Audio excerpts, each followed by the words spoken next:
바이에른 뮌헨 김민재 여름 이적 허용한다? 투엘과 불화설 독일 언론 보도, 이적설 분석. 팀 내부에서 김민재를 좋지 않은 영입으로 분류하는 목소리가 나오고 있다. 김민재, 바이에른 뮌헨에게 실현의 시간이 이어진다. 감독과의 불화설까지 나왔다. 독일 스포르트 빌트는 11일, 지난 여름 뮌헨으로 이적한 김민재는 제대로 활약하지 못하고 있다. 그 이유가 토마스 투엘 감독과 관계가 좋지 않았기 때문인 것으로 알려졌다고 전했다. 뮌헨은 최근 리그에서 2연패를 당했다. 앞선 지난 6일 리그 28라운드 하이덴하임과 원정 경기에서는 2골을 리드하다 후반에 내리 3골을 내주며 역전패했다. 하이덴하임이 승격팀이란 점에서 주는 충격도 크다. 이날 5경기 만에 선발로 복귀한 김민재는 모처럼 풀타임을 소화했지만 3번이 실점해서 자유롭지 못했다. 후반에 계속된 실점 상황에서 김민재가 공간을 허용하거나 대인 마커와 패스 차단에 실패하는 상황 등이 겹치며 분위기를 바꾸는 데 실패했다. 이 매체는 뮌헨에서는 김민재를 좋지 않은 영입으로 분류하는 목소리가 나오고 있다.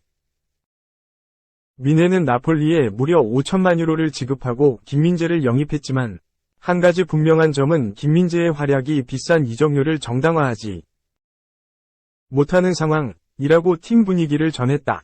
그러면서 뮌헨 입장에서 한 시즌 만에 김민재를 되파는 것이 문제가 되지 않는다 고도했다.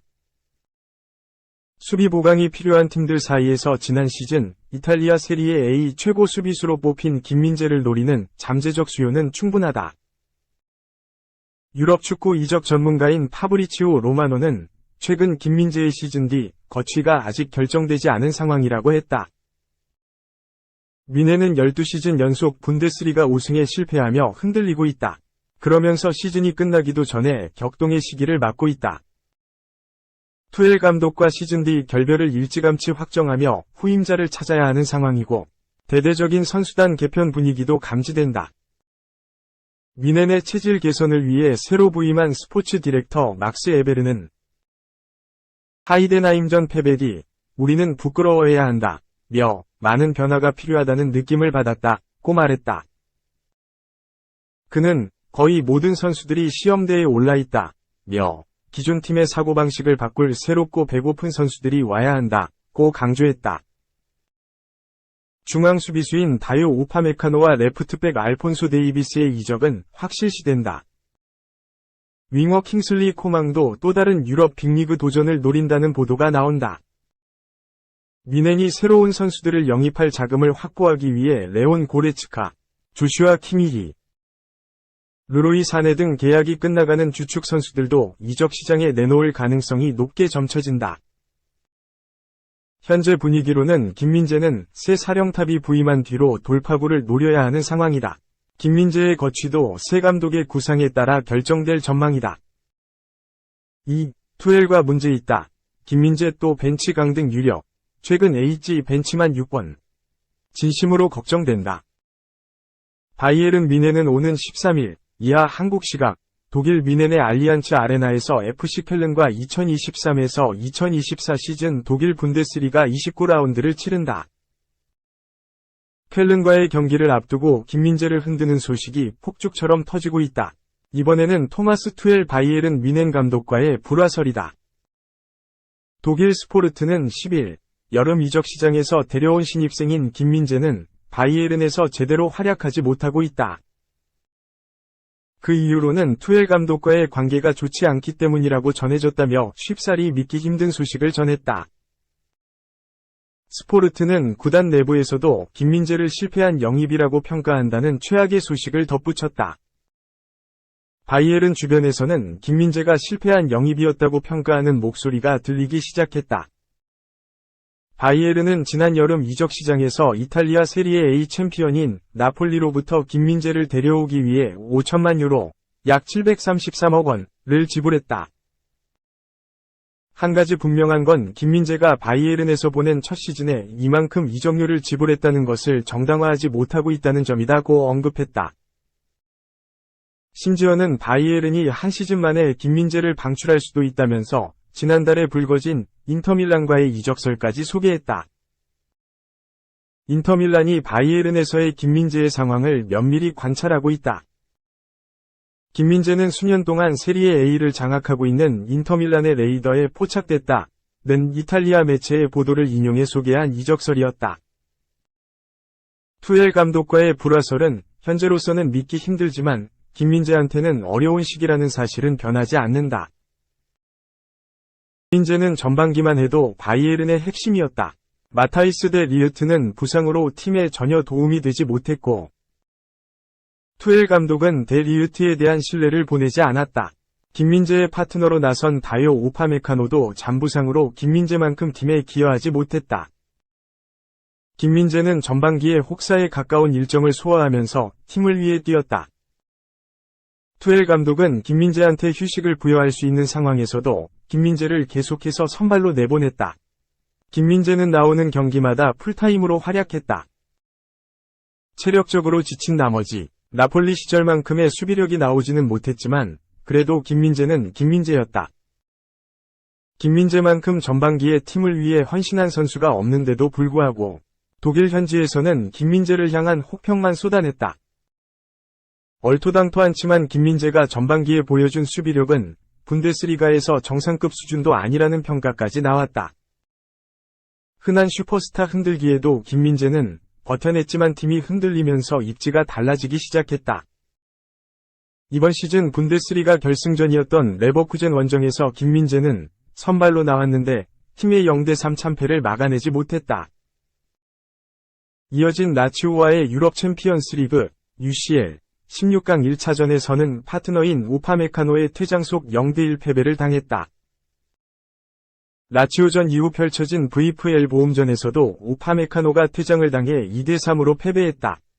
김민재는 3연패하는 동안 모두 선발로 경기를 소화했다. 시즌을 망칠 위기에 봉착하자 바이에른은 투엘 감독과의 계약 조기 종료에 합의했다. 투엘 감독은 바이에른과 이번 시즌만 동행하기로 결정한 뒤에 수비진에 대대적인 변화를 주기 시작했다. 김민재와 우파메카노 대신에 에릭 다이어와 데 리흐트를 선발로 넣었다. 두 선수가 처음으로 호흡을 맞춘 경기에서 바이에른은 RB 라이프치히를 2대1로 제압했다. 라이프치히는 이긴 뒤에 투엘 감독은 김민재와 다이어를 조합했다. 그러자 SC 프라이부르크와 2대2로 무승부를 거뒀다. 그때부터 투엘 감독은 김민재를 벤치로 내려버렸다. 라치와의 UCL 16강 2차전부터 김민재는 벤치에서 시간을 보냈다. 다이어와 데 리흐트 듀오로 바이에른이 연승에 성공하자 투엘 감독은 김민재를 계속해서 외면했다. 김민재 커리어 역사상 처음 있는 일이 발생한 것이다. 전북 현대에서 본격적으로 프로 선수 생활을 시작한 김민재는 이번 시즌 직전까지 커리어에서 벤치로 밀려난 적이 없었다. 쉬고 싶어도 쉬지 못했던 선수에 가까웠다. 베이징 관, 페네르바체, 나폴리에서도 김민재는 핵심 중의 핵심이었다. 지난 시즌을 기점으로 세계 최고의 센터백으로 분류된 선수가 토트넘에서 방출된 다이어한테 밀려나자 바이에른 팬들도 분노했다. 투엘 감독의 뚝심이 흔들린 건 지난 도르트문트전이었다. 다이어와 데 리흐트가 선발로 나왔는데도 0대2로 무너지자 투엘 감독의 생각에 변화가 온 것처럼 보였다. 도르트문트전 이후 투엘 감독은 김민재와 우파메카노도 아주 좋은 경기를 펼쳤다. 내일 누가 뛸지는 아직 결정되지 않았다. 누가 뛸 것이며 어떻게 조합할 것인지 결정하지 않았다. 우리는 좋은 센터백 4명을 데리고 있고 경기마다 제일 적합한 선수를 선발할 것이다. 며 김민재가 선발로 나올 수도 있다는 힌트를 넌지시 제공했다. 역시나 투엘 감독은 김민재와 우파메카노 조합을 다시 꺼내들었다. 김민재는 바이에른의 선제골에도 기여했고 전반전까지는 수비적으로 완벽한 모습을 보여줬다. 계속된 벤치 대기로 경기 감각이 떨어졌던 탓일까? 후반전 김민재의 수비는 우리가 알던 김민재의 괴물 모드가 아니었다. 바이에른의 충격적인 2대3 역전패가 오로지 김민재 때문만은 아니었지만 김민재는 3번이 실점에 모두 관여하고 말았다. 경기 후 투엘 감독은 격량된 모습으로 이 수준에서는 이런 상황이 나와선 안 된다.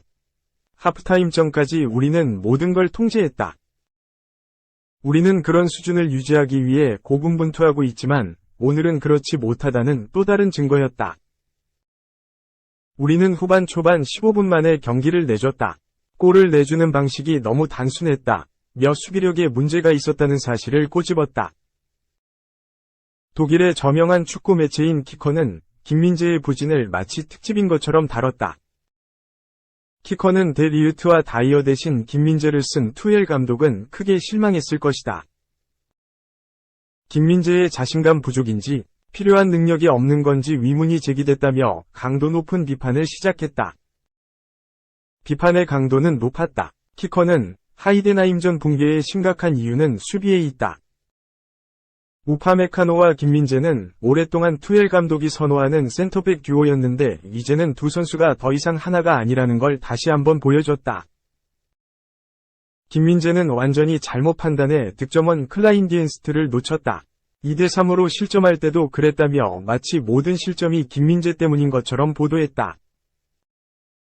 김민재가 투엘 감독의 마음을 확실하게 되돌릴 수 있는 경기에서 바이에른 이적 후 가장 나쁜 모습을 보이자 상황은 또 달라졌다. 투엘 감독은 지난 9일에 진행된 아스널과의 UCL 8강 1차전에서 김민재를 또 벤치로 내렸다. 다이어와 데 리흐트가 선발로 출격했다.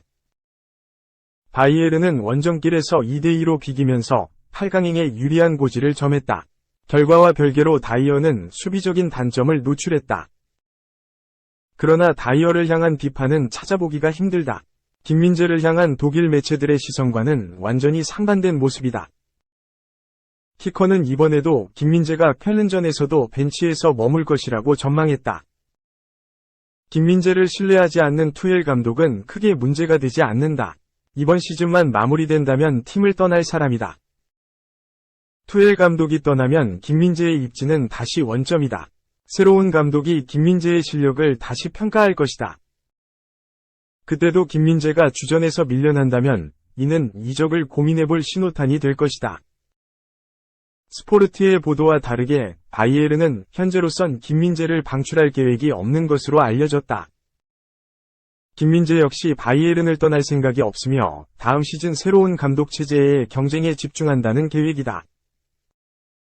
다만 새로운 변화가 있을 때까지 김민재가 뛰지 못하는 게 걱정될 뿐이다. 선수의 경기력은 계속해서 경기를 뛰어야 유지된다. 김민재가 나중에 기회를 받았을 때 하이덴하임전처럼 자신의 실력을 100% 발휘하지 못할 수도 있다. 아직 시즌이 끝나지 않았다. 바이에른은 UCL 8강에 오른 상태다. 큰 경기에서 갑자기 선발로 나와 또 비판받으면 선수의 심리적인 면에도 악영향이 올 수 있다. 이는 슬럼프로도 이어질 수 있다. 김민재는 커리어 동안 이런 적이 처음이기 때문에 우려가 더욱 클 수밖에 없다.